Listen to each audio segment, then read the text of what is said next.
திடீர் நெஞ்சுவலியால் மருத்துவமனையில் அனுமதிக்கப்பட்ட நாடாளுமன்ற உறுப்பினர் சு. வெங்கடேசனை முதலமைச்சர் ஸ்டாலின் தொலைபேசியில் தொடர்பு கொண்டு நலம் விசாரித்தார்.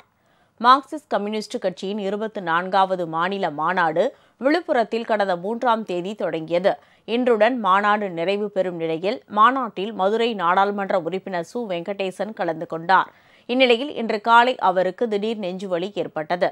இதையடுத்து அவர் விழுப்புரத்தில் உள்ள தனியார் மருத்துவமனையில் அனுமதிக்கப்பட்டார்.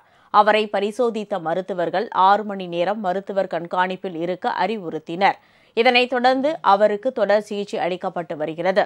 இந்நிலையில் சு. வெங்கடேசனை தொலைபேசியில் தொடர்பு கொண்ட முதலமைச்சர் ஸ்டாலின் அவரிடம் நலம் விசாரித்தார்.